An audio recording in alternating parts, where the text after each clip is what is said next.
Selamat datang kembali di channel kesayangan kita, Ken Arok Productions. Bayangkan sebuah kontras yang begitu tajam di jantung ibu kota. Di satu sisi ada gedung pencakar langit yang dingin dan angkuh, tempat uang berputar tanpa henti. Di sisi lain, tepat di bawah bayang-bayangnya, ada seorang pemuda dengan kotak kayu usang yang berjuang demi sesuap nasi. Cerita kali ini akan membawa kita menyelami takdir Adam, seorang tukang semir sepatu jalanan yang hidupnya berbalik 180 derajat, hanya karena sebuah insiden sepatu rusak. Bagaimana mungkin seorang pemuda trotoar bisa menaklukkan hati seorang direktur utama wanita yang terkenal tanpa ampun? Jika kalian penasaran dengan kisah cinta yang penuh intrik dan perbedaan kasta ini, pastikan kalian sudah menekan tombol subscribe, berikan like, dan tinggalkan komentar kalian di bawah. Mari kita berdoa sejenak. Bagi teman-teman yang sudah setia mendukung channel ini, semoga Allah melimpahkan rezeki yang tak putus-putus, memberikan kesehatan yang paripurna, serta melingkupi hidup kalian dengan keberkahan dan kebahagiaan yang abadi. Tuliskan juga dari kota atau daerah mana kalian berasal di kolom komentar, agar kita bisa saling menyapa. Insya Allah, doa baik ini akan dikabulkan oleh Tuhan semesta alam. Amin. Sekarang, kisah Adam akan dimulai dari sini. Di jantung kawasan bisnis yang paling bergengsi di Jakarta, di mana gedung-gedung pencakar langit berlomba menyentuh awan, ada sebuah kehidupan lain yang sering luput dari pandangan mata kita. Matahari siang itu bersinar begitu terik, seolah ingin melelehkan aspal jalanan Sudirman. Udara terasa berat bercampur debu dan asap knalpot. Namun, bagi Adam, panas yang menyengat kulit itu adalah kawan akrab yang menemaninya mencari nafkah sehari-hari. Pemuda berusia 24 tahun ini duduk bersila dengan tenang di atas bangku plastik kecil di pinggir trotoar, tepat di seberang lobi megah gedung Yudhistira Group. Di hadapannya, sebuah kotak kayu kusam berisi sikat, kain lem bekas, dan kaleng semir menjadi satu-satunya benteng pertahanan hidupnya melawan kerasnya ibu kota. Adam bukanlah sekadar pemuda putus asa yang terdampar di jalanan karena malas.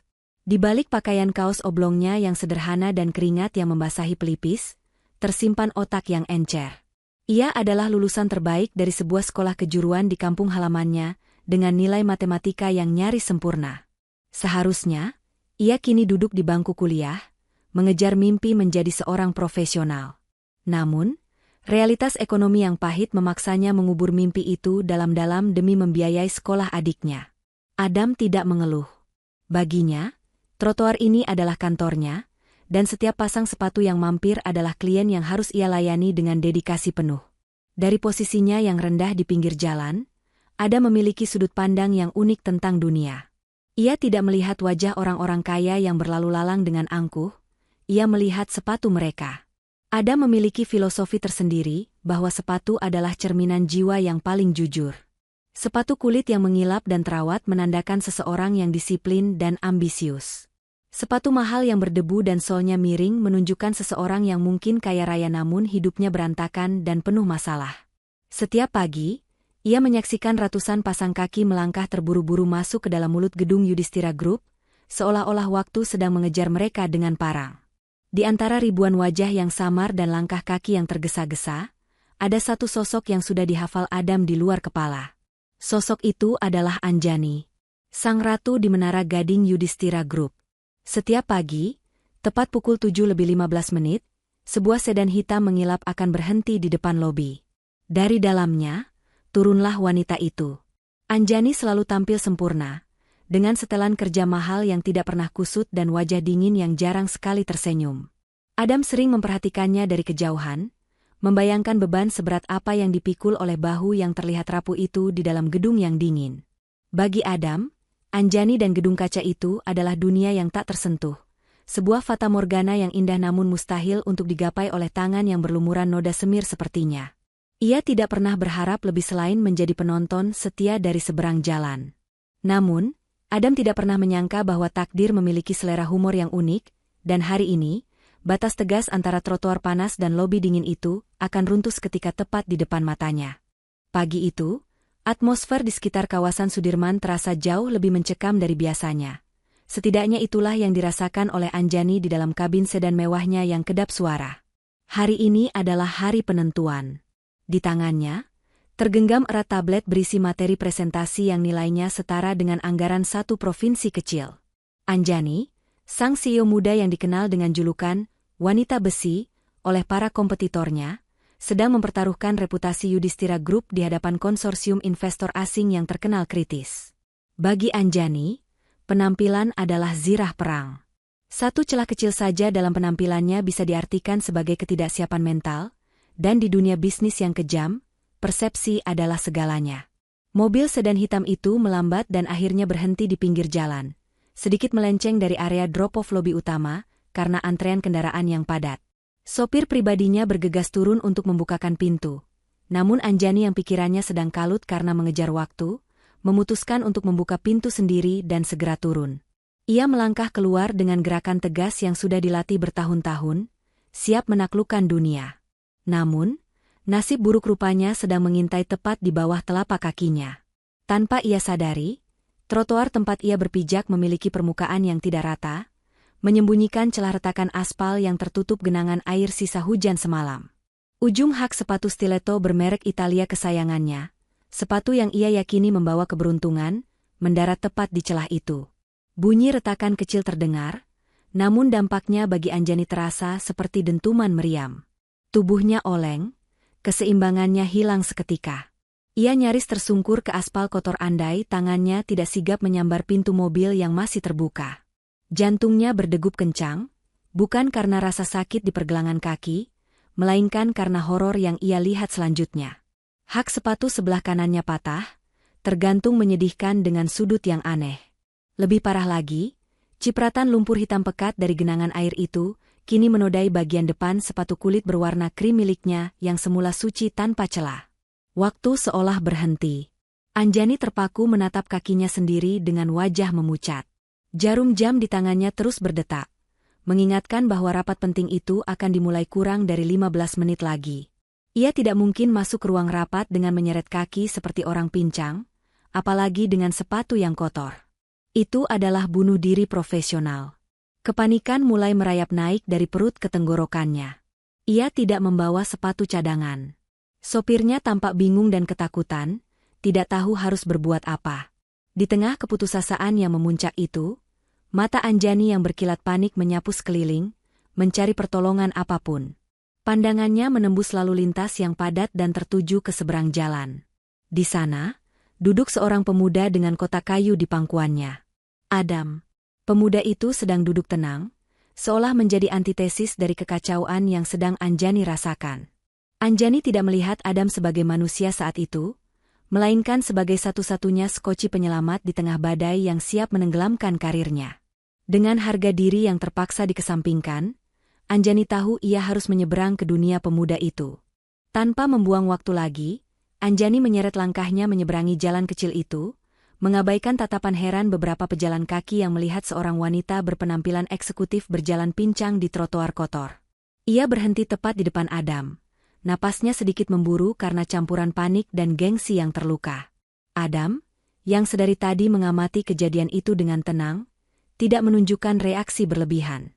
Ia tidak terlonjak kaget atau bersikap canggung di hadapan wanita yang biasanya hanya ia lihat dari kejauhan.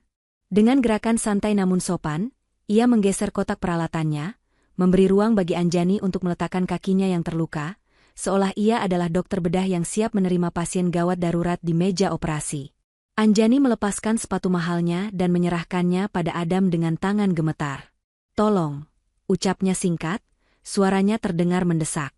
"Saya butuh ini bisa dipakai jalan dalam 5 menit. Jangan tanya kenapa, kerjakan saja."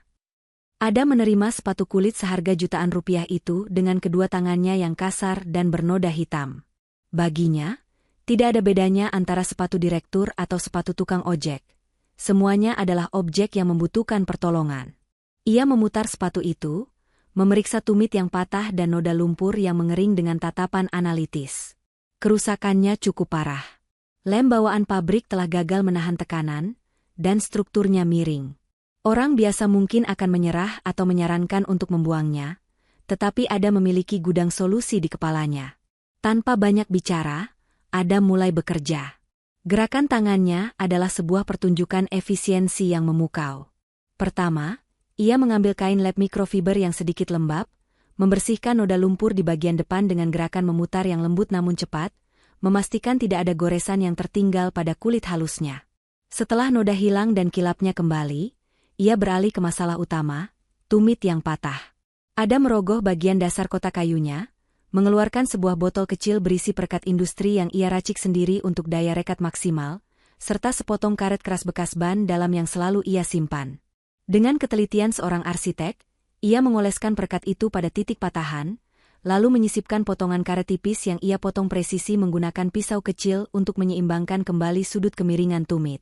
Ia menekan kedua bagian itu dengan kuat, menahannya selama beberapa detik tanpa berkedip, membiarkan reaksi kimia bekerja menyatukan kembali apa yang telah terpisah. Anjani berdiri terpaku menyaksikan proses itu. Ia terhipnotis. Di tengah bisingnya klakson dan debu jalanan, ia melihat sebuah fokus yang luar biasa dari pemuda di hadapannya. Adam tidak hanya memperbaiki, ia merawat benda itu. Tidak ada keraguan, tidak ada gerakan sia-sia. Jemari Adam yang kotor menari lincah di atas sepatu bersihnya, menciptakan kontras yang aneh namun menenangkan. Anjani yang terbiasa bekerja dengan konsultan mahal berjas rapi, tiba-tiba merasa kerdil di hadapan keahlian praktis pemuda jalanan ini. Adam menyelesaikan pekerjaannya dengan memoles ulang bagian tumit agar bekas lem tidak terlihat, lalu menyemprotkan sedikit cairan pelindung. Kurang dari 7 menit, Adam mengangkat wajahnya dan menyodorkan sepatu itu kembali. Sudah siap, Bu. Seharusnya cukup kuat untuk lari maraton. Apalagi cuma untuk rapat, ujar Adam datar, tanpa nada menyombongkan diri. Anjani menerima sepatu itu dengan ragu, lalu mengenakannya. Saat ia menjejakkan kakinya ke aspal, matanya membelalak. Kokoh, sempurna, bahkan terasa lebih stabil daripada sebelumnya. Adam tidak sekadar menambal, ia telah melakukan rekayasa ulang dalam waktu singkat dengan alat seadanya. Momen itulah yang membuat dinding arogansi Anjani runtuh, digantikan oleh rasa kagum yang murni. Anjani berdiri tegak di atas trotoar, merasakan kestabilan yang kembali sempurna di kedua kakinya. Ia menghentakkan tumitnya pelan ke aspal, menguji hasil kerja Adam, dan tidak merasakan goyah sedikitpun. Rasa lega membanjiri dadanya, namun segera disusul oleh sebuah epifani. Ia merogoh tas tangannya, mengeluarkan dompet kulit, dan menarik beberapa lembar uang pecahan Rp100.000. Jumlah itu jauh melebihi tarif wajar untuk sekadar jasa semir atau perbaikan sepatu kilat. Namun, saat tangannya hendak menyodorkan uang itu kepada Adam, gerakannya terhenti di udara. Mata Anjani menyipit, menatap Adam dengan cara yang berbeda. Ia tidak lagi melihat seorang tukang semir yang kusam, melainkan sebuah solusi hidup yang berjalan. Otak bisnisnya berputar cepat. Ia teringat kondisi lantai eksekutif Yudhistira Group yang belakangan ini membuatnya frustrasi. Staf kebersihan lamanya baru saja dipecat karena lamban dan tidak jujur, membuat ruang kerjanya seringkali tidak tertata sesuai standar perfeksionisnya. Kopi yang disajikan selalu salah takaran, dokumen penting sering tercecer, dan tanaman hias di sudut ruangan layu karena diabaikan. Anjani sadar, ia tidak membutuhkan seorang sarjana lulusan universitas ternama untuk membereskan kekacauan kecil itu. Ia membutuhkan seseorang dengan ketelitian tinggi, inisiatif cepat, dan kemampuan memecahkan masalah di bawah tekanan. Persis seperti yang baru saja ditunjukkan oleh pemuda di hadapannya ini. Simpan kembali dompetmu, ucap Anjani tiba-tiba, menarik kembali tangannya. Nada suaranya berubah, bukan lagi nada panik seorang wanita yang sepatunya rusak, melainkan nada otoritatif seorang direktur utama yang sedang melakukan negosiasi. Saya punya tawaran yang lebih menarik daripada sekadar uang tip ini. Mulai besok, saya ingin kamu bekerja di kantor saya. Adam ternganga. Sikat semir di tangannya nyaris terlepas. Ia menatap gedung kaca raksasa di belakang Anjani, lalu menatap dirinya sendiri yang berkaos oblong dan berkeringat. Tawaran itu terdengar seperti lelucon yang kejam di telinganya. Maaf, Bu, saya rasa Ibu salah orang. Saya cuma tukang semir, pendidikan saya pas-pasan. Saya tidak mengerti cara kerja orang-orang berdasi di dalam sana, jawab Adam jujur, mencoba sadar diri akan posisinya yang bagaikan bumi dan langit. Anjani menggeleng tegas. Tatapannya mengunci mata Adam, tidak membiarkan pemuda itu lari. Saya tidak butuh ijazahmu untuk membersihkan ruangan saya. Saya butuh ketelitianmu. Saya butuh tangan yang bisa memperbaiki kerusakan dalam 5 menit tanpa banyak bicara. Kamu akan menjadi staf kebersihan khusus, office boy pribadi, di lantai eksekutif. Tugasmu hanya melayani kebutuhan operasional ruangan saya. Gajinya 3 kali lipat dari apa yang bisa kamu kumpulkan di trotoar panas ini dalam sebulan. Ditambah tunjangan kesehatan dan makan siang. Gaji 3 kali lipat. Kalimat itu berdengung keras di kepala Adam, meredam suara bising jalanan. Wajah adiknya yang sebentar lagi harus membayar uang gedung sekolah terlintas di benaknya. Tagihan listrik rumah kontrakan yang menunggak juga ikut menari-nari. Ini adalah tali penyelamat yang dilemparkan Tuhan tepat ke hadapannya. Meskipun hatinya dilingkupi keraguan dan ketakutan akan dunia asing yang dingin itu, logika Adam memenangkannya. Ia tidak punya kemewahan untuk menolak rezeki sebesar ini demi harga diri semu. Dengan napas panjang, Adam mengangguk pelan, sebuah anggukan yang mengubah takdirnya. Baik, Bu. Saya terima tawarannya. Anjani tersenyum tipis. Sebuah senyuman kemenangan seorang pebisnis yang baru saja mendapatkan aset berharga dengan harga murah. Keputusan yang pintar. Datanglah besok jam 7 pagi ke lobi, bilang saja kamu staf baru saya. Jangan terlambat, saya benci orang yang tidak menghargai waktu. Tanpa menunggu jawaban lagi, Anjani berbalik badan dan melangkah mantap menuju lobi gedung Yudhistira Group, meninggalkan Adam yang masih terpaku di trotoar, menatap punggung wanita itu sambil menyadari bahwa besok, ia tidak akan lagi menjadi penonton di luar pagar, melainkan pemain di dalam gelanggang. Matahari baru saja terbit sepenggalah, namun Adam sudah berdiri kaku di depan pintu kaca otomatis lobi utama Yudhistira Group. Hari ini adalah hari pertamanya menginjakan kaki ke dunia yang selama ini hanya berani ia intip dari kejauhan. Saat pintu kaca itu terbuka otomatis menyambutnya, hal pertama yang menyergap kulit Adam bukanlah sapaan hangat, melainkan hembusan udara dingin dari pendingin ruangan sentral yang menusuk tulang. Kontras suhu ini begitu tajam, seolah tubuhnya ditarik paksa dari kehangatan alam tropis masuk ke dalam kotak es raksasa. Adam mengenakan seragam staf kebersihan berwarna biru muda yang masih kaku, karena baru dibuka dari plastiknya. Bau kain baru bercampur dengan aroma pembersih lantai yang menyengat. Di dadanya, tersemat sebuah kartu identitas sementara yang terasa begitu berat menggantung di leher, seolah menjadi penanda status sosialnya yang paling rendah di rantai makanan gedung ini. Lantai marmer di bawah kakinya begitu licin dan mengilap bagaikan cermin, sampai-sampai Adam melangkah dengan sangat hati-hati, takut sepatu kerja murahannya akan meninggalkan jejak kotor yang tak termaafkan. Suasana di dalam lobi itu sunyi namun sibuk. Orang-orang berlalu lalang dengan langkah cepat dan terukur. Wajah-wajah mereka terpaku pada layar ponsel atau tumpukan dokumen di tangan, tanpa sedikit pun menoleh ke arah Adam. Di sini, Adam merasa seperti hantu. Ada tapi tak dianggap, terlihat tapi tak diperhatikan.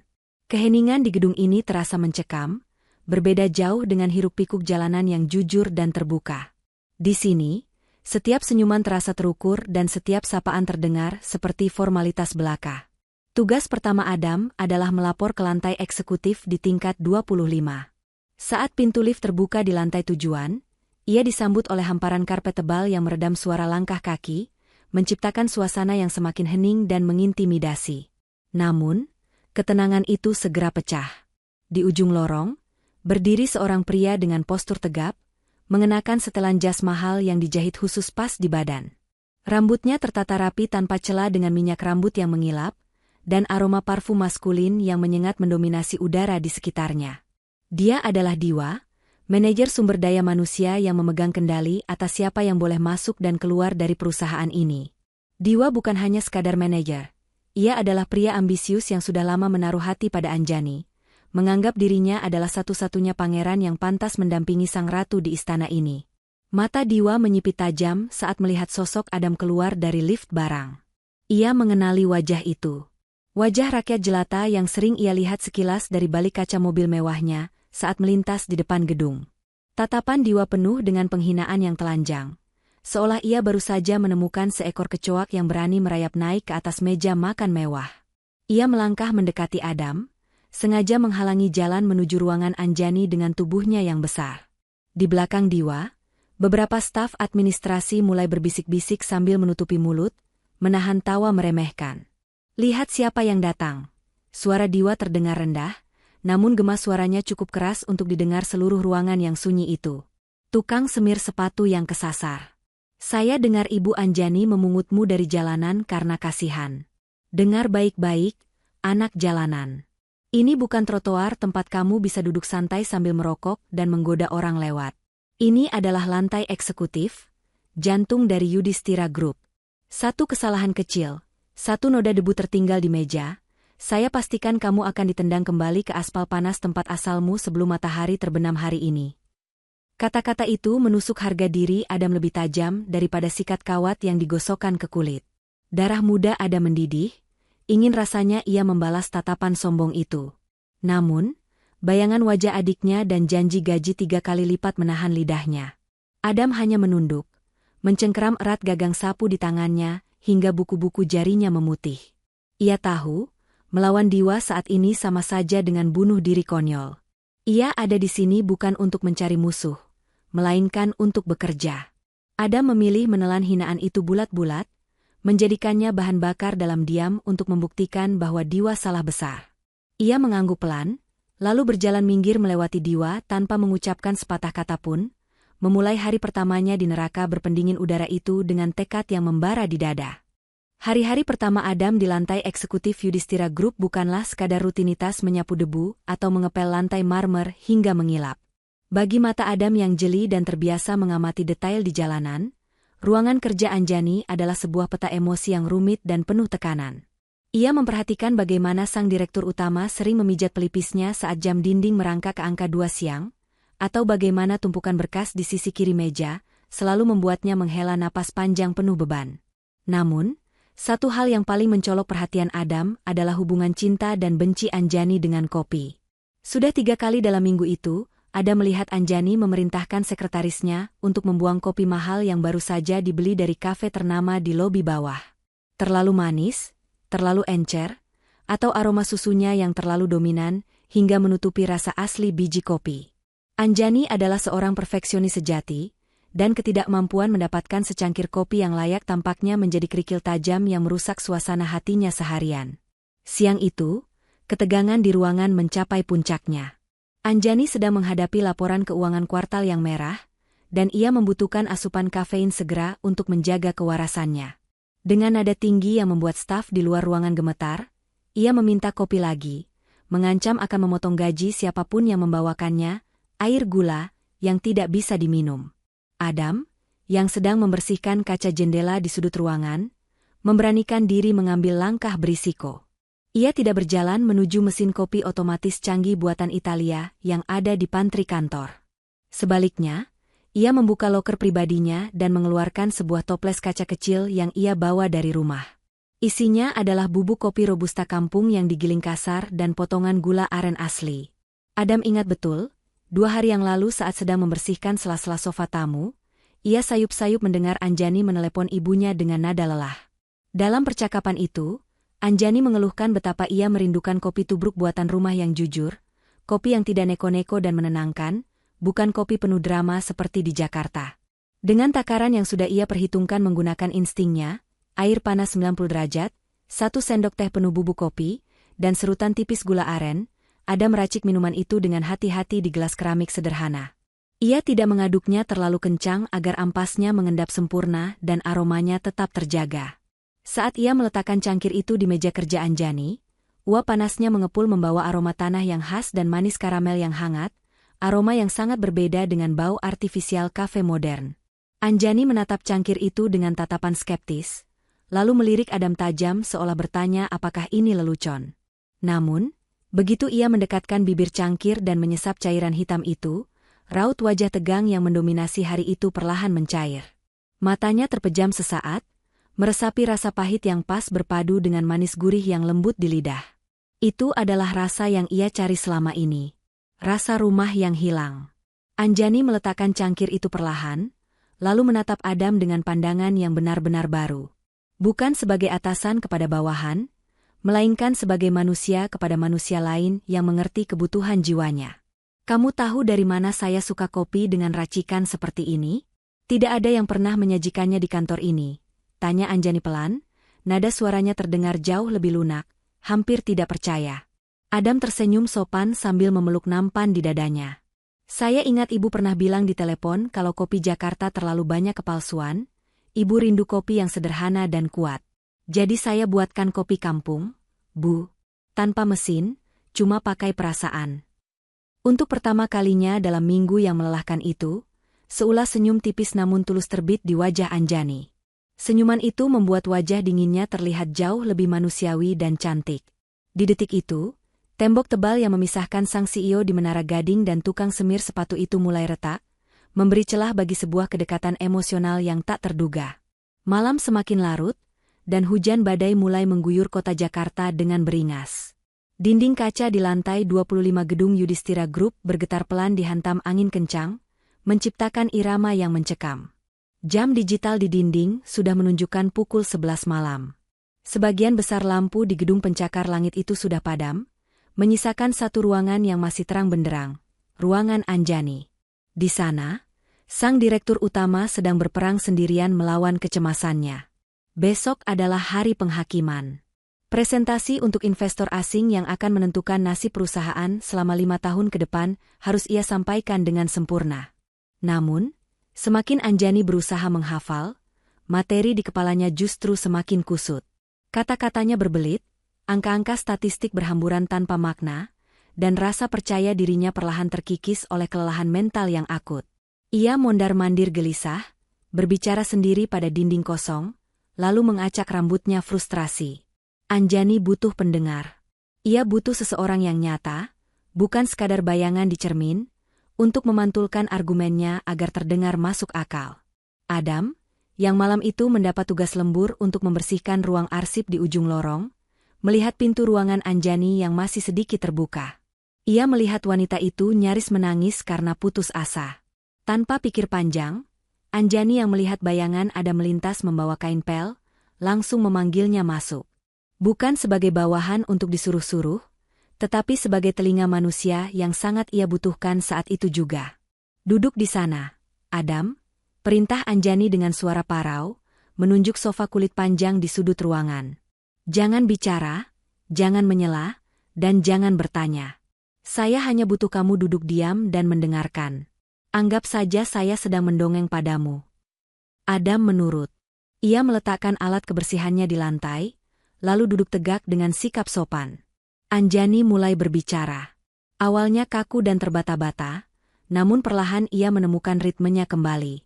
Ia menjelaskan tentang strategi pasar yang rumit, proyeksi keuntungan triwulan, hingga data demografis konsumen. Bagi orang awam, itu terdengar seperti bahasa asing yang membosankan. Namun, bagi Adam, itu adalah pola. Otak Adam, yang terbiasa mengingat ribuan detail pelanggan di trotoar, siapa pemilik sepatu ukuran 42, siapa yang kulit sepatunya mudah retak, siapa yang suka warna coklat tua, kini bekerja dengan cara yang sama terhadap data Anjani. Adam tidak mencatat satu huruf pun. Ia juga tidak mengeluarkan ponsel untuk memotret materi presentasi di papan tulis. Ia hanya duduk diam seperti patung, menatap tajam ke arah Anjani dan papan tulis bergantian. Mata Adam merekam setiap grafik yang digambar Anjani seolah-olah matanya adalah lensa kamera beresolusi tinggi. Telinganya menangkap setiap penekanan nada pada angka-angka krusial. Di dalam kepalanya yang jenius, Adam sedang menyusun rak-rak ingatan baru. Ia menempatkan data penjualan di rak sebelah kiri, proyeksi biaya di rak tengah, dan strategi ekspansi di rak kanan. Persis seperti ia menata kotak-kotak sepatu pelanggannya agar tidak tertukar. Ia melakukan visualisasi data itu dengan benda-benda yang ia kenal di jalanan, membuatnya mustahil untuk dilupakan. 2 jam berlalu tanpa terasa. Anjani akhirnya berhenti. Napasnya terengah namun wajahnya tampak jauh lebih lega. Beban berat di pundaknya seolah terangkat setelah menumpahkan segalanya. Terima kasih, Adam. Rasanya jauh lebih masuk akal sekarang setelah diucapkan keras-keras. Ucap Anjani sambil tersenyum lelah.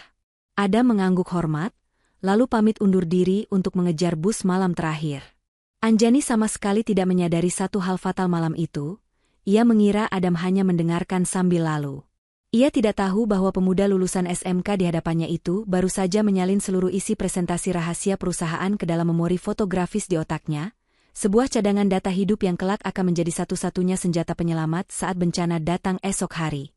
Sementara Adam berjuang dengan bus malam untuk pulang ke kontrakan sempitnya, sebuah mata yang tak tidur sedang mengawasi dari balik dinding kaca kedap suara di lantai yang sama.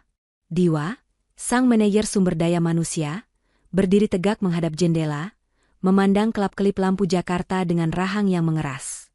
Sebagai pria yang lahir dari keluarga terpandang dan lulusan universitas luar negeri, Diwa merasa memiliki hak alamiah atas segala kemewahan di lantai eksekutif ini, termasuk hak atas Anjani. Bertahun-tahun ia membangun citra sebagai pendamping yang paling sempurna bagi sang direktur utama. Sama-sama berkelas, sama-sama ambisius, dan mengerti bahasa bisnis tingkat tinggi.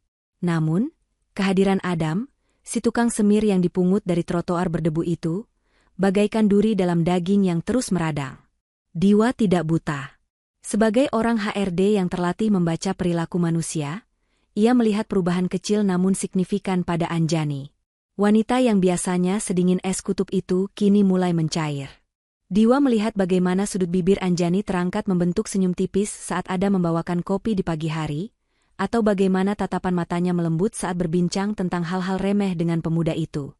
Hal-hal yang tidak pernah Anjani bagi dengan siapapun, apalagi dengan dirinya yang selama ini berusaha mati-matian menarik perhatiannya.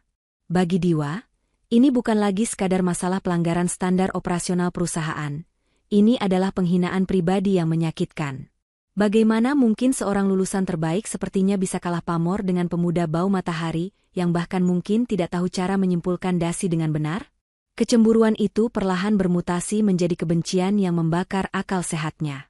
Diwa sadar, ia tidak bisa memecat Adam begitu saja tanpa alasan yang sangat kuat, karena Anjani pasti akan pasang badan membelanya. Ia butuh sebuah panggung sandiwara. Sebuah skenario di mana Adam akan terlihat sangat bodoh, ceroboh, dan fatalnya tidak pantas berada di lingkaran elit ini. Diwa tahu betul jadwal Anjani. Besok pagi adalah hari penentuan nasib perusahaan lewat presentasi besar di hadapan investor asing. Ia juga tahu kebiasaan Anjani yang sangat konvensional. Sang bos tidak suka membaca materi rapat penting dari layar tablet yang kecil.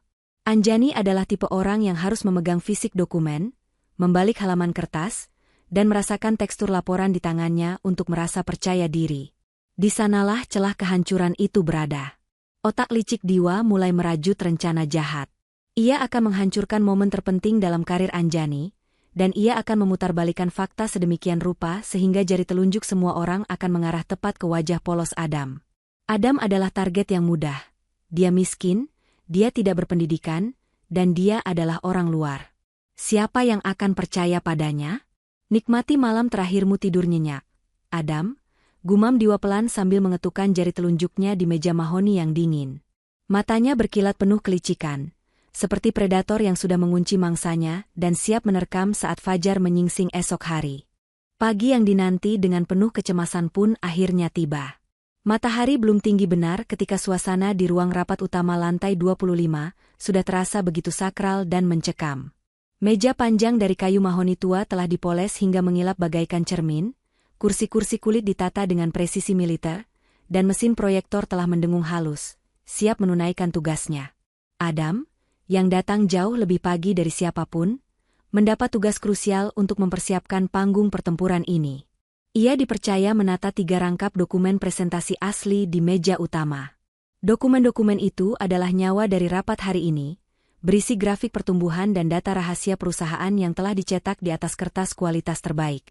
Adam melakukan tugasnya dengan dedikasi seorang seniman.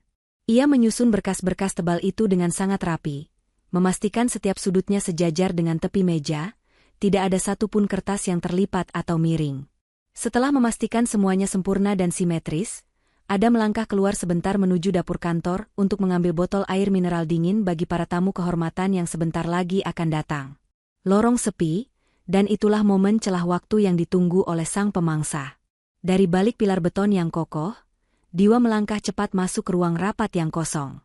Jantungnya berpacu kencang, bukan karena takut ketahuan, melainkan karena gelombang kegembiraan jahat yang meluap-luap di dadanya. Di tangan kanannya, ia menggenggam erat sebuah botol tinta hitam permanen yang biasa digunakan untuk mengisi ulang stempel kantor. Ia mendekati meja utama tempat tumpukan dokumen, Anjani tergeletak anggun nan tak berdaya. Tanpa ragu sedikitpun, Diwa membuka tutup botol itu dan menyeringai. Dengan gerakan cepat, ia menumpahkan cairan hitam pekat itu tepat di atas tumpukan kertas. Tinta itu tumpah, merayap cepat seperti racun ular yang mematikan, menelan grafik berwarna-warni dan menutupi angka-angka penting di halaman depan hingga merembes parah ke halaman-halaman berikutnya. Kertas putih yang suci kini ternoda mengerikan, basah, dan tak terbaca. Pemandangan itu sangat kacau. Diwa tersenyum puas melihat hasil karyanya. Ia segera menyembunyikan botol kosong itu ke dalam saku jas mahalnya dan melangkah mundur, menyelinap keluar dari ruangan itu seolah tidak terjadi apa-apa, meninggalkan bom waktu yang siap meledak. Saat Adam kembali membawa nampan berisi deretan botol air mineral, langkah kakinya terhenti mendadak di ambang pintu. Nampan di tangannya nyaris terlepas dan jatuh ke lantai. Matanya terbelalak ngeri, napasnya tercekat di tenggorokan melihat tumpukan dokumen yang baru saja ia rapikan dengan penuh cinta kini hancur lebur berlumuran tinta hitam. Belum sempat otaknya memproses bencana apa yang baru saja terjadi, suara denting lift terdengar. Pintu lift terbuka lebar. Suara langkah kaki hak tinggi yang tegas terdengar mendekat. Anjani datang bersama rombongan investor asing dengan wajah penuh percaya diri, siap untuk memulai presentasi. Adam berdiri kaku mematung, wajahnya pucat pasi seperti mayat, menyadari bahwa badai besar baru saja menghantam tepat di depan matanya, dan ia adalah satu-satunya orang yang berdiri di tempat kejadian perkara. Hening. Keheningan yang mencekam langsung menyergap seisi ruangan begitu Anjani, dan para tamu kehormatan melangkah masuk. Senyum percaya diri yang semula terukir di wajah Anjani lenyap seketika, digantikan oleh ekspresi horor yang membekukan darah. Ia menatap nanar ke arah meja utama, di mana tumpukan kertas masa depan perusahaannya kini tak lebih dari sampah basah berwarna hitam legam. Bau tajam tinta menyengat hidung, bercampur dengan aroma keringat dingin yang mulai menetes. Di belakangnya, para investor asing mulai saling berbisik dengan nada tidak nyaman, mempertanyakan profesionalisme Yudhistira Group yang menyambut mereka dengan kekacauan seperti ini. Diwa, dengan kemampuan akting yang layak mendapat piala, langsung memanfaatkan momen keterkejutan itu. Ia melompat maju, wajahnya merah padam penuh amarah buatan. "Apa yang kamu lakukan?" bentaknya keras tepat di depan wajah Adam, suaranya menggelegar memecah kesunyian. "Dasar ceroboh. Kamu sadar tidak? Apa yang baru saja kamu hancurkan? Itu dokumen rahasia. Kamu pikir ini koran bekas?" Diwa terus memojokkan, sengaja memancing emosi agar semua tuduhan kebodohan langsung mengarah pada si tukang semir, menutup celah bagi siapapun untuk berpikir bahwa ini adalah sabotase. Anjani berdiri kaku, dunianya seakan runtuh. Tidak ada waktu untuk mencetak ulang. Data di dokumen itu terlalu rumit, penuh dengan angka desimal dan proyeksi yang saling kait-mengait. Tanpa panduan visual, presentasi ini akan terdengar seperti omong kosong. Ia memejamkan mata, bersiap menerima kekalahan paling memalukan dalam karirnya. Namun, di tengah kepanikan yang nyaris meledak itu, Adam melakukan sesuatu yang tidak terduga. Ia tidak membela diri, tidak gemetar ketakutan, dan tidak memohon ampun. Dengan langkah tenang yang kontras dengan kekacauan di sekitarnya, ia berjalan melewati Diwa yang masih sibuk memaki. Adam menuju ke dinding depan, tempat sebuah papan tulis putih besar tergantung kosong. Ia mengambil spidol hitam, membuka tutupnya dengan bunyi, klik, yang tegas. Lalu berbalik menatap Anjani. Tatapan itu bukan tatapan seorang bawahan yang bersalah, melainkan tatapan seorang mitra yang siap memikul beban perang. "Izin, Bu Anjani," suara Adam terdengar tenang namun berwibawa, memotong keributan Diwa. "Bapak-bapak sekalian, mohon maaf atas insiden teknis yang tidak menyenangkan ini. Namun, percayalah, data yang hilang di kertas itu masih aman tersimpan di sini." Adam menunjuk pelipisnya sendiri. Tanpa menunggu persetujuan, tangan Adam mulai bergerak lincah di atas papan tulis. Ingatannya kembali ke malam sebelumnya, saat ia menjadi pendengar setia Anjani di tengah badai. Rak-rak memori di dalam otak jeniusnya terbuka lebar. Ia mulai menggambar grafik pertumbuhan pasar, menarik garis kurva dengan presisi yang menakutkan seolah-olah tangannya adalah penggaris hidup. Mulutnya mulai melafalkan angka-angka statistik yang rumit, persentase keuntungan bersih, biaya operasional per kuartal, hingga prediksi inflasi tahun depan sampai 2 digit di belakang koma. Tidak ada satu angka pun yang meleset. Ruangan itu senyap. Kali ini bukan karena ngeri, melainkan karena kekaguman yang membius. Anjani ternganga tak percaya. Ia melihat presentasinya hidup kembali di depan matanya, bukan lewat kertas mati, melainkan lewat tangan terampil seorang pemuda lulusan SMK. Adam tidak hanya memuntahkan data, ia menjelaskan poin demi poin dengan bahasa yang sederhana namun mengena. Ia bahkan menyisipkan wawasan lapangan tentang daya beli masyarakat yang ia amati selama bertahun-tahun di jalanan, fakta organik yang tidak ada di data asli Anjani, namun membuat argumen bisnis itu menjadi jauh lebih kuat dan nyata. Para investor mengangguk-angguk antusias, mata mereka berbinar. Mereka tidak hanya melihat angka, mereka sedang menyaksikan dedikasi dan kecerdasan murni yang langka. Di pojok ruangan, Diwa hanya bisa mengepalkan tangannya hingga memutih. Wajahnya pucat pasi menahan amarah, karena melihat rencana penghancurannya justru berubah menjadi panggung pembuktian kejeniusan Adam. Tepuk tangan meriah menutup presentasi pagi itu. Kesuksesan besar. Adam, sang pahlawan tak terduga, banjir pujian dari para investor yang terkesima dengan kemampuan memori fotografis dan ketenangannya dalam situasi krisis. Anjani bahkan tak segan memuji Adam secara terbuka di hadapan semua direksi, menyebutnya sebagai aset tersembunyi yang menyelamatkan wajah perusahaan. Namun, bagi Diwa, setiap kalimat pujian yang meluncur untuk Adam adalah bara api yang membakar habis egonya.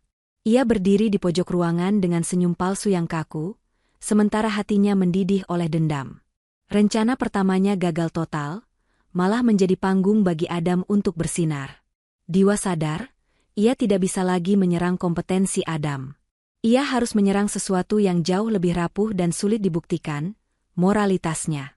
Siang harinya, saat jam istirahat makan siang berlangsung, ketenangan di lantai eksekutif kembali pecah. Kali ini bukan karena masalah teknis, melainkan skandal kriminal. Salah satu calon investor utama, Tuan Wijaya, melapor dengan panik bahwa ia kehilangan jam tangan mewah edisi terbatas seharga ratusan juta rupiah.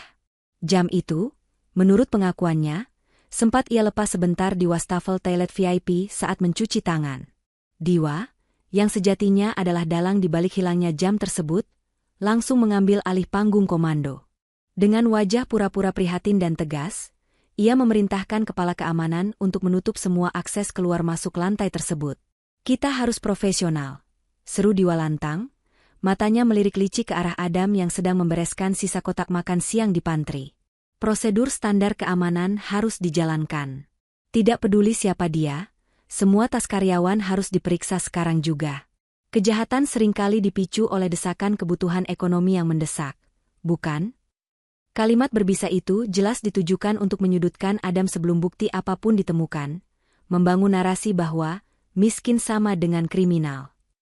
Satu persatu tas karyawan diperiksa oleh sekuriti bertubuh kekar.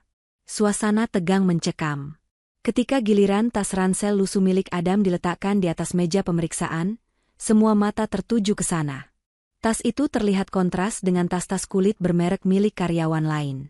Petugas keamanan merogoh ke bagian paling dalam tas yang jahitan resletingnya sudah mulai lepas itu. Detik berikutnya, petugas itu menarik keluar sebuah benda berkilauan. Jam tangan emas milik Tuan Wijaya. Bunyi napas tertahan terdengar serempak dari seluruh ruangan. Adam terbelalak, wajahnya pucat pasi seputih kertas. Lututnya lemas. Ia sama sekali tidak pernah menyentuh jam itu, melihatnya pun baru kali ini. Diwa tersenyum sinis, merasa berada di atas angin. Ia melangkah mendekat, menggelengkan kepala dengan gaya dramatis yang dibuat-buat. Sudah saya duga. Kamu memang cerdas, Adam, tapi sayang mentalmu masih mental pencuri jalanan. Kamu pikir dengan berpura-pura pintar tadi pagi, kami akan lupa siapa kamu sebenarnya? Orang miskin tetaplah orang miskin, selalu tergiur barang yang bukan haknya. Anjani berdiri terpaku di ambang pintu. Hatinya berteriak keras bahwa ini tidak mungkin. Logikanya menolak percaya. Adam yang ia kenal adalah pemuda jujur yang mengembalikan uang kembalian receh sekalipun, pemuda yang tulus membuatkan kopi dengan uang pribadinya. Namun, bukti fisik itu ada di depan mata. Jam tangan itu nyata berada di dalam tas Adam. Diwa terus memojokkan, mendesak agar Adam segera diseret ke kantor polisi. Adam menatap Anjani, matanya basah namun ia tidak memohon belas kasihan. Ia hanya menatap dengan tatapan terluka yang dalam, tatapan seseorang yang harga dirinya baru saja diinjak-injak tanpa ampun oleh kekuasaan yang sewenang-wenang. Suasana di ruangan itu terasa begitu berat, seolah oksigen tiba-tiba lenyap dihisap oleh ketegangan yang memuncak. Semua mata tertuju pada Adam, menatapnya dengan campuran rasa jijik, curiga, dan kasihan. Diwa berdiri dengan dagu terangkat tinggi, menikmati kemenangan semuanya, sementara Tuan Wijaya terlihat gelisah menunggu keadilan ditegakkan atas barang mewahnya. Namun, di tengah badai tuduhan yang menghantam harga dirinya itu, Adam tidak meronta. Ia tidak berteriak histeris membela diri, tidak menangis, dan sama sekali tidak bersujud memohon belas kasihan di kaki Anjani. Ia justru berdiri tegak, menarik napas panjang, dan menatap lurus ke mata Anjani, mencoba mengirimkan pesan bisu yang hanya bisa dimengerti oleh hati nurani. Adam cukup cerdas untuk membaca situasi. Ia tahu ini adalah jebakan yang dirancang dengan sangat rapi. Diwa memegang kendali atas bukti fisik, dan Adam tidak memiliki alibi. Jika ia terus membela diri saat ini, keributan akan semakin membesar. Polisi akan datang, media mungkin akan mencium skandal ini, dan nama baik Anjani di depan investor penting akan hancur lebur. Kredibilitas Yudhistira Group yang baru saja ia bantu selamatkan tadi pagi akan runtuh kembali karena isu keamanan internal. Adam sadar, kadang untuk memenangkan perang jangka panjang, seorang prajurit harus rela kalah dalam pertempuran kecil. Ia memilih jalan sunyi seorang kesatria, mundur demi melindungi kehormatan wanita yang ia hormati. Perlahan, tangan Adam bergerak ke dadanya. Ia melepas kartu identitas sementara yang menggantung di lehernya. Kartu plastik yang selama beberapa hari ini menjadi tiket masuknya ke dunia mimpi itu, kini terasa panas membakar kulit. Dengan gerakan lambat dan penuh penekanan, ia meletakkan kartu itu di atas meja, tepat di samping jam tangan emas yang menjadi sumber fitnah tersebut. Tidak ada getaran ketakutan di tangannya, hanya ketenangan yang mematikan. Bu Anjani, suara Adam terdengar rendah namun jernih, menembus keheningan ruangan yang mencekam. Saya tidak mengambil barang yang bukan hak saya. Tangan saya mungkin kotor karena noda semir setiap hari, tapi demi Tuhan, tangan saya tidak pernah kotor karena mencuri. Ia memberi jeda sejenak, membiarkan kalimat itu meresap ke dalam hati setiap orang di sana, menantang mereka untuk melihat kejujuran di matanya. Namun, saya mengerti posisi ibu. Kepercayaan investor dan nama baik perusahaan adalah yang utama di atas segalanya. Saya tidak ingin keberadaan saya menjadi noda bagi Yudhistira Group. Mulai detik ini, saya mengundurkan diri. Adam membungkukkan badannya sedikit ke arah Anjani, sebuah gestur penghormatan terakhir yang penuh martabat. Ia sama sekali tidak menoleh ke arah Diwa yang tersenyum mengejek. Tanpa menunggu jawaban Anjani yang masih terpaku dengan mulut terkunci karena shock, Adam membalikkan badan. Langkah kakinya mantap meninggalkan ruangan berkarpet tebal itu. Ia berjalan tegak melewati deretan staf yang menunduk malu, keluar dari pintu kaca otomatis, dan kembali menuju lift barang. Adam pergi bukan sebagai pencuri yang tertangkap basah dan lari ketakutan, melainkan sebagai pria yang memilih menjaga harga dirinya tetap utuh meski dunia sedang berusaha keras menghancurkannya. Punggungnya menghilang di balik pintu lift, meninggalkan Anjani dengan sejuta tanya dan rasa sesak yang mendadak menghimpit dada. 2 hari telah berlalu sejak pintu lift barang tertutup menelan sosok Adam, dan lantai eksekutif Yudhistira Group terasa seperti kuburan mewah yang kehilangan nyawanya. Secara fisik, semuanya tampak normal. Puluhan karyawan bekerja di balik layar komputer, telepon berdering silih berganti, dan mesin pendingin ruangan mendesing halus menjaga suhu tetap stabil. Namun, bagi Anjani, ada roh yang hilang dari tempat itu. Kopi yang disajikan oleh sekretaris barunya kembali terasa hambar dan artifisial, tidak ada lagi aroma gula aren dan kehangatan tulus yang biasa menenangkan sarafnya di pagi hari. Tanaman hias di sudut ruangan mulai layu, daun-daunnya menguning seolah ikut meratapi kepergian perawat setianya. Tumpukan berkas di mejanya kembali berantakan, kehilangan sentuhan tangan rapi yang biasa mengorganisirnya berdasarkan skala prioritas. Anjani duduk di kursi kebesarannya yang empuk, menatap kosong ke arah jendela kaca yang menampilkan panorama kota Jakarta. Rasa bersalah menggerogoti batinnya lebih parah daripada kegagalan bisnis manapun yang pernah ia alami.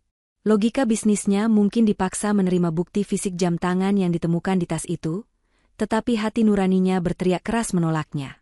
Ia teringat mata Adam saat berpamitan. Mata itu terlalu jujur, terlalu bening untuk menyembunyikan kebohongan. Anjani sadar, ia telah membiarkan permata berharga pergi hanya karena sebuah kerikil tajam yang dilempar oleh orang lain. Dan orang itu, insting tajam Anjani berbisik kuat, adalah Diwa. Namun, Anjani bukanlah wanita bodoh yang bertindak gegabah tanpa strategi. Ia tahu betul posisi Diwa. Pria itu memegang kendali penuh atas Departemen Keamanan dan sistem kamera pengawas internal gedung. Meminta rekaman dari tim keamanan sendiri sama saja dengan memberitahu musuh bahwa ia sedang bergerak melakukan serangan balik. Anjani butuh mata lain, mata ketiga yang tidak bisa disuap atau dimanipulasi oleh pengaruh Diwa. Ia meraih ponsel pribadinya dari dalam laci terkunci, bukan telepon kantor yang mungkin disadap.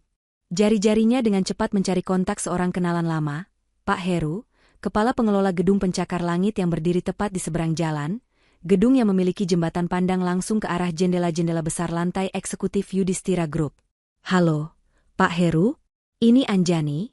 Suaranya terdengar mendesak namun tetap terkontrol, suara seorang jenderal yang sedang menyusun taktik perang. "Saya butuh bantuan pribadi yang sangat rahasia. Tolong tarik rekaman kamera pengawas resolusi tinggi dari kamera eksterior gedung Bapak yang menghadap ke ruang kerja staf saya. Saya butuh rekaman tanggal 17 kemarin, spesifik antara jam 12 sampai jam 1 siang.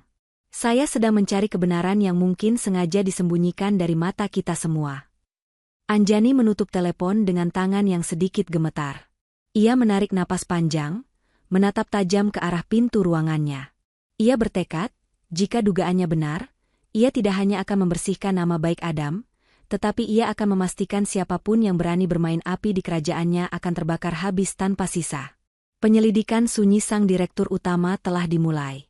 Matahari sore mulai condong ke barat, melemparkan bayangan panjang di atas meja kerja Anjani ketika sebuah amplop coklat tertutup rapat mendarat di sana. Pengirimnya adalah Pak Heru dari gedung seberang, sosok yang menjadi harapan terakhir Anjani. Dengan tangan sedingin es, Anjani merobek segel amplop itu. Tidak ada surat pengantar, hanya sebuah kartu memori kecil berwarna hitam. Jantungnya berdegup kencang saat ia memasukkan kartu itu ke dalam laptopnya. Detik-detik berikutnya adalah momen yang membekukan darah, mengubah dugaan menjadi fakta yang mengerikan. Layar monitor beresolusi tinggi itu menampilkan rekaman yang tak terbantahkan.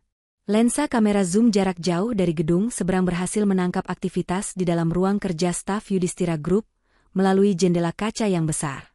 Dalam video tersebut, terlihat jelas ruangan sedang kosong karena jam istirahat makan siang. Pintu terbuka perlahan, dan sosok Diwa masuk dengan langkah mengendap-endap, persis seperti maling. Tidak ada keraguan sedikitpun, profil wajahnya terekam jelas. Diwa terlihat mengeluarkan sapu tangan putih dari sakunya, sebuah detail licik untuk menghindari sidik jari, lalu merogoh saku jasnya dan mengeluarkan arloji emas berkilauan milik Tuan Wijaya.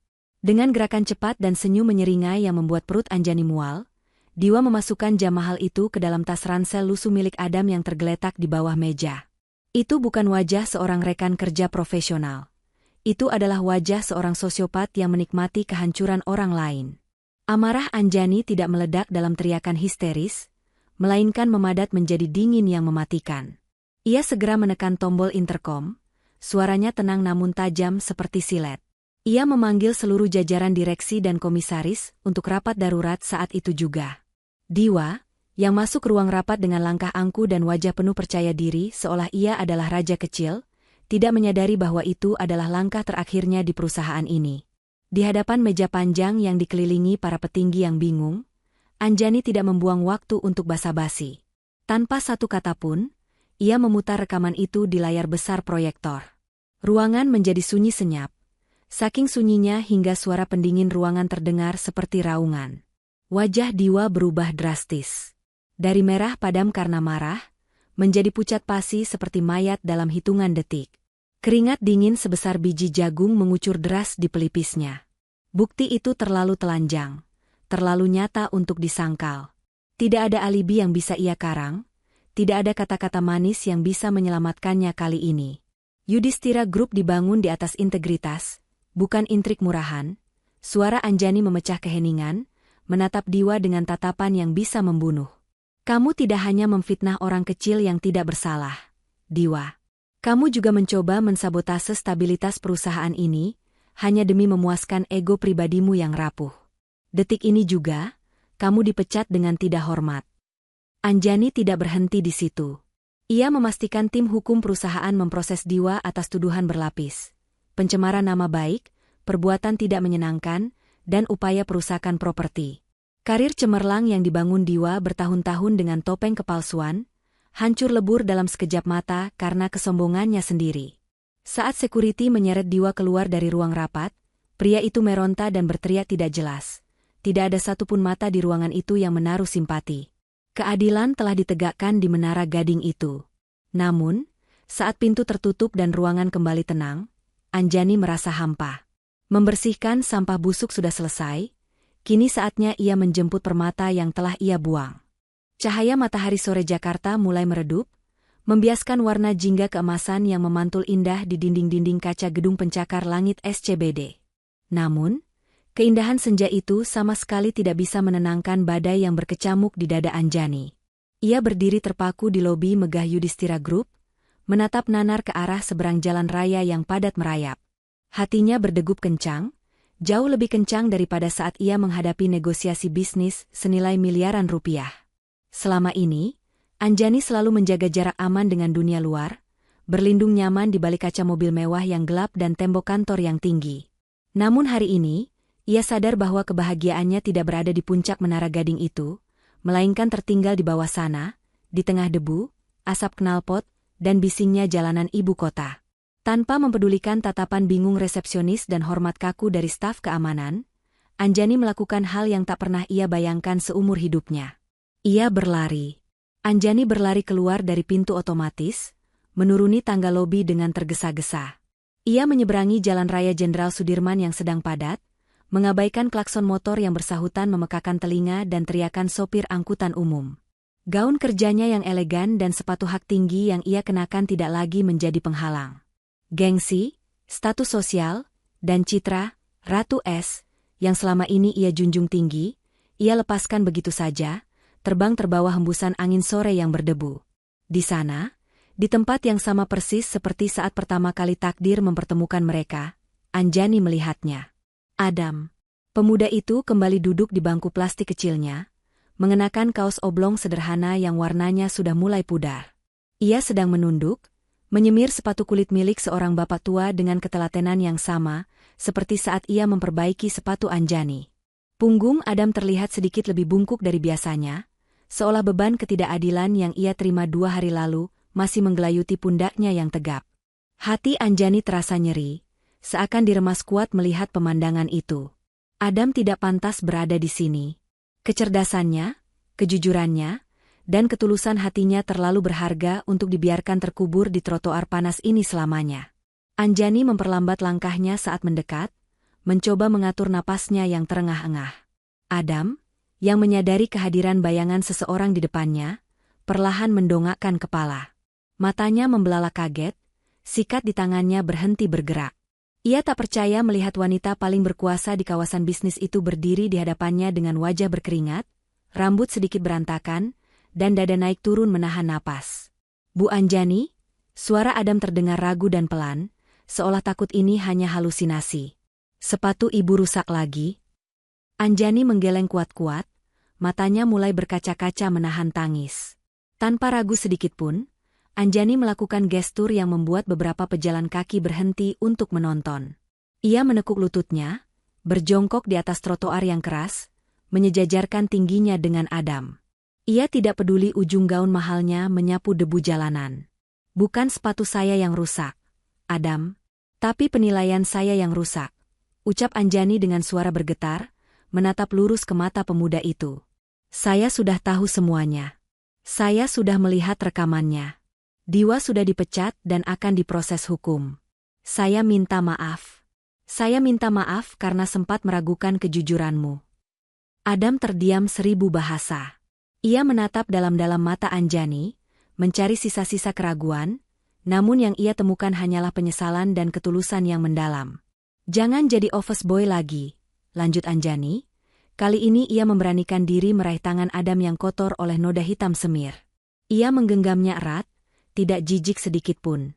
Gedung itu terlalu dingin dan sepi tanpamu. Saya butuh kamu, Adam. Bukan untuk menyeduh kopi atau membersihkan ruangan saya, tapi untuk menjadi mitra saya. Jadilah pendamping saya, selamanya. Di tengah riuh rendah suara kota Jakarta yang tak pernah tidur, waktu seolah berhenti berputar bagi mereka berdua. Adam menatap tangan halus Anjani yang menggenggam tangannya yang kasar. Perlahan, sebuah senyuman hangat merekah di wajah lelahnya, senyuman yang menandakan bahwa luka kemarin telah sembuh, digantikan oleh harapan baru yang jauh lebih indah dan menjanjikan. Kembalinya Adam ke Menara Gading Yudhistira Group bukanlah sebagai seorang pecundang yang diberi belas kasihan, melainkan sebagai seorang penakluk yang kembali dengan mahkota. Kali ini, ia tidak lagi mengenakan seragam biru muda yang kaku sambil menenteng ember dan kain pel. Adam melangkah masuk ke lobi dengan mengenakan kemeja putih bersih yang pas di badan, celana bahan yang rapi, dan sepatu kulit yang, tentu saja, mengilap sempurna hasil karyanya sendiri. Meski penampilannya telah berubah drastis menyerupai eksekutif muda, sorot matanya yang teduh dan senyum rendah hatinya tetap sama, tidak tergerus oleh dinginnya AC gedung pencakar langit. Anjani tidak main-main dengan ucapannya di trotoar sore itu. Ia tidak hanya menarik Adam kembali ke sisinya karena cinta buta, tetapi karena ia menyadari potensi jenius yang tersembunyi di balik kesederhanaan pemuda itu. Anjani menempatkan Adam di posisi yang sangat strategis dan unik, asisten pribadi yang memegang kendali penuh atas riset pasar. Anjani sadar, gelar sarjana dan teori bisnis bisa dipelajari dari buku, tetapi insting tajam tentang apa yang diinginkan oleh rakyat jelata, konsumen sesungguhnya, adalah bakat alami yang tidak diajarkan di universitas manapun. Di bawah arahan Adam, strategi Yudhistira Group berubah. Data yang kaku dan dingin kini diterjemahkan menjadi kebijakan yang lebih manusiawi dan menyentuh akar rumput. Namun, di balik kesibukan profesional yang menuntut itu, ada sebuah romansa manis yang tumbuh subur di ruang kerja sang direktur utama, sebuah rahasia kecil yang menghangatkan hati di tengah dinginnya dunia korporat. Suatu senja, ketika langit Jakarta di balik jendela kaca raksasa mulai berubah warna menjadi gradasi ungu dan kemerahan yang memukau, Anjani tampak kelelahan di kursi kerjanya. Rapat maraton seharian penuh telah menguras habis energinya. Ia menyandarkan punggungnya, memejamkan mata sejenak, dan memijat pelipisnya yang berdenyut nyeri. Tiba-tiba, ia merasakan sentuhan lembut dan hangat di pergelangan kakinya. Anjani membuka mata dan terkejut mendapati Adam sudah duduk bersila di lantai karpet, tepat di bawah meja kerjanya. Di tangan Adam, bukan tumpukan berkas laporan saham, melainkan sikat semir kecil dan kain lap flanel lembut yang ternyata masih ia simpan di laci mejanya sebagai kenang-kenangan. Adam, apa yang kamu lakukan di situ? Astaga, kamu sekarang pejabat perusahaan, bukan office boy lagi, protes Anjani pelan, meski bibirnya tak bisa menahan senyum geli melihat tingkah laku tunangannya itu. Adam mendongak sambil terus memoles ujung sepatu hak tinggi Anjani yang masih terpasang di kaki jenjangnya dengan gerakan yang sangat hati-hati.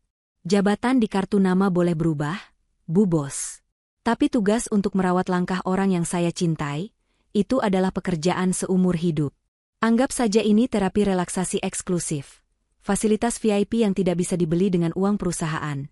Canda Adam dengan nada jahil namun tatapan matanya begitu memuja. Adam kemudian mulai bercerita tentang kejadian konyol di kantin karyawan tadi siang, tentang bagaimana ibu kantin salah memberinya kembalian dan malah memaksanya mengambil gorengan tambahan. Cerita sederhana itu meluncur ringan, membuat Anjani tertawa lepas hingga beban berat di pundaknya seolah menguap seketika. Momen itu begitu sederhana namun sangat menggemaskan. Seorang direktur utama dan mantan tukang semir, berbagi tawa intim di bawah perlindungan meja kerja yang biasanya hanya menjadi saksi keputusan bisnis yang kaku. Anjani menatap wajah Adam yang diterpa cahaya keemasan senja. Ia menyadari betapa ia sangat mencintai pria ini. Pria yang tidak pernah malu dengan masa lalunya dan selalu bisa membuatnya merasa menjadi wanita seutuhnya, bukan sekadar mesin pencetak uang. Perlahan, Anjani membungkukkan badannya, menarik kerah kemeja Adam hingga wajah mereka berjarak hanya beberapa sentimeter. Kamu curang, bisik Anjani lembut, napasnya hangat menerpa wajah Adam. Kamu membuat duniaku yang dingin dan kaku jadi sehangat trotoar Jakarta. Tanpa menunggu jawaban, Anjani mendaratkan ciuman manis di bibir Adam. Ciuman itu bukan ciuman yang menuntut, melainkan ciuman rasa terima kasih, pengakuan, dan cinta yang mendalam. Di balik jendela kaca, lampu-lampu gedung pencakar langit Jakarta mulai menyala satu persatu, seolah ikut merayakan bersatunya dua hati yang berasal dari dunia yang berbeda itu dalam satu detak yang sama. Hari yang dinanti-nanti oleh seluruh penghuni ibu kota pun akhirnya tiba. Pernikahan Adam dan Anjani bukan sekadar perayaan cinta dua insan, melainkan sebuah fenomena sosial yang menjadi buah bibir di mana-mana. Sebuah dongeng modern yang nyata, bukti bahwa cinta sejati mampu melompati tembok tebal perbedaan kelas sosial. Prosesi akad nikah dilangsungkan dengan hikmat di sebuah masjid tua berarsitektur klasik yang asri, di pinggiran Jakarta Selatan. Tidak ada pesta pora yang berlebihan di momen sakral ini. Acara tersebut memadukan keanggunan keluarga Ningrat Anjani dengan kesederhanaan yang bersahaja dari keluarga Adam. Adam, yang biasanya mengenakan kaos atau kemeja kerja, hari itu tampak gagah dan berwibawa dalam balutan beska putih bersih berpayet perak. Wajahnya bersinar, memancarkan aura ketenangan seorang pria yang siap memikul tanggung jawab besar. Saat tangan Adam menjabat erat tangan ayah Anjani, suasana di dalam masjid hening seketika. Dengan satu tarikan napas yang mantap dan suara lantang yang menggetarkan hati, Adam mengucapkan janji suci itu. Ijab kabul yang ia lafalkan mengubah statusnya dalam sekejap mata. Dari seorang pemuda jalanan yang berjuang demi sesuap nasi, menjadi imam dan pelindung bagi seorang wanita luar biasa.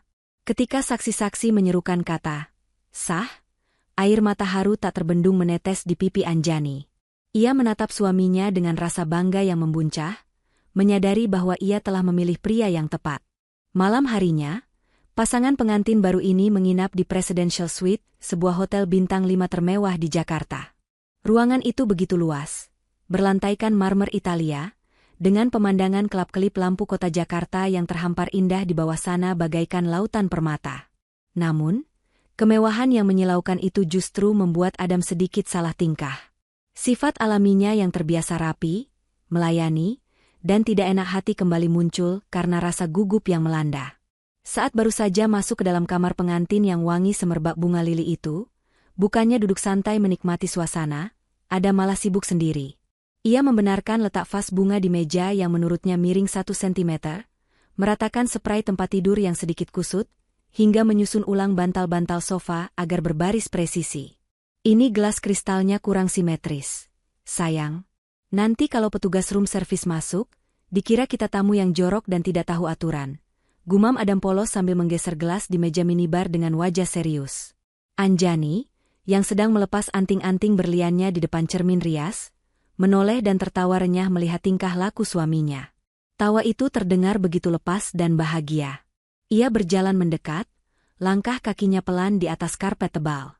Anjani memeluk pinggang Adam dari belakang, menyandarkan kepalanya di punggung tegap pria itu yang terasa hangat. Sentuhan itu membuat gerakan tangan Adam yang sedang mengelap meja terhenti seketika. "Mas Adam," panggil Anjani lembut, sebuah panggilan baru yang terdengar begitu merdu dan intim di telinga Adam. "Berhentilah jadi cleaning service malam ini. Kamu sudah cukup bekerja keras merapikan hidupku yang berantakan. Kamu sudah membersihkan hatiku dari debu kesombongan dan keangkuhan. Sekarang, biarkan aku yang merawatmu." Anjani memutar tubuh Adam perlahan agar berhadapan dengannya. Ia menatap mata suaminya lekat-lekat, mata yang dulu hanya berani menatap ujung sepatunya, kini menatap